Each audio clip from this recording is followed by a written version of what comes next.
In the shadow of the Colosseum, where echoes of gladiators' roars still linger, lies a world of power, betrayal, and ambition. The Roman Empire was not just a civilization, it was a spectacle, a stage where emperors, senators, and slaves played their parts in a drama that would change the course of history. Today, we'll dive into the most epic stories of the Roman Empire, where the line between hero and villain blurs, and the stakes were always life and death. The Roman Empire was born from fire and blood, its foundation laid on the ashes of the Republic. But the transition was anything but smooth. As the Republic crumbled under the weight of corruption and greed, a new era emerged, one dominated by the Caesars. These were men who wielded absolute power, but with it came the constant threat of betrayal, assassination, and the ever-watchful eyes of the Roman people. Let's begin with one of the most infamous tales of the Roman Empire, the rise and fall of Julius Caesar. Caesar was a man of unparalleled ambition, a general who expanded Rome's borders, crossed the Rubicon, and declared himself dictator for life. But his reign was cut short on the Ides of March 44 BCE, when a group of senators, fearing his growing power, stabbed him to death in the Senate.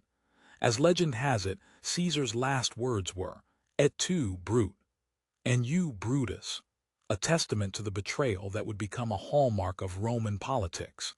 But Caesar's death didn't end the turmoil. Instead, it ignited a civil war that would usher in the age of the emperors. His adopted son, Octavian, would rise to power and become Augustus, the first emperor of Rome. Augustus ruled with wisdom and restraint, but the seeds of chaos had already been sown. The Roman Empire had become a machine of intrigue, where the throne was always up for grabs.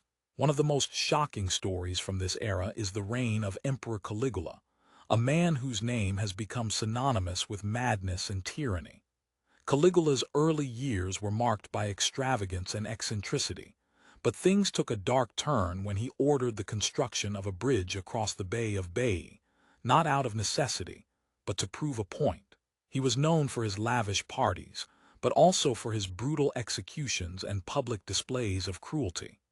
His reign ended abruptly when he was stabbed to death by his own Praetorian Guard, the very men sworn to protect him.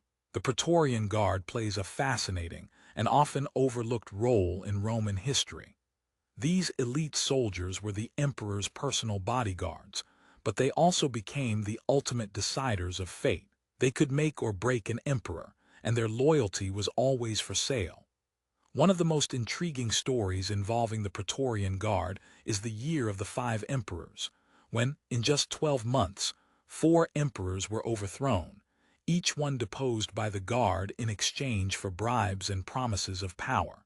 But not all emperors were victims of the Guard. Some, like Claudius, managed to outsmart them. Claudius, who ruled from 41 to 54 CE, was an unexpected emperor. He was a sickly man, often overlooked by his family, but when Caligula was assassinated, the Guard found Claudius hiding behind a curtain. To their surprise, he accepted the throne and proved to be one of Rome's most effective rulers. However, his reign ended tragically when he was poisoned, allegedly by his own wife, Agrippina the Younger, who wanted to secure the throne for her son, Nero. Speaking of Nero, his reign is perhaps the most infamous in Roman history.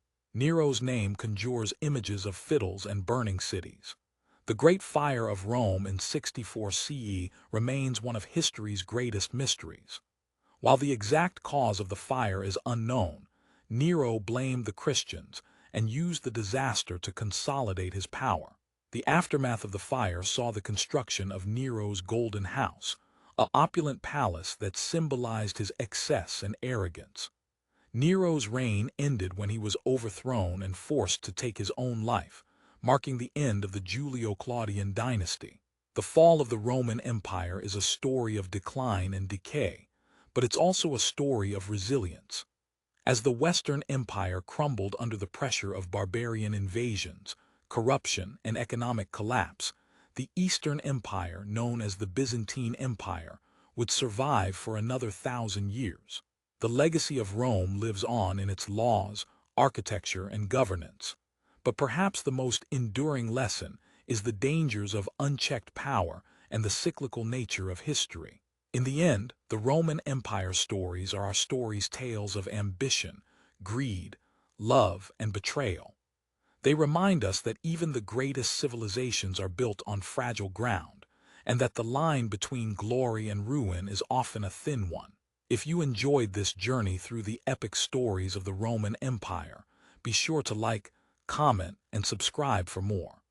Don't forget to hit that notification bell so you never miss out on our next video. Whether it's the scandals of the emperors, the battles that shaped Rome, or the everyday lives of ancient Romans, we're here to bring history to life. Thanks for watching, and we'll see you in the next video. Like, share, subscribe for more stories.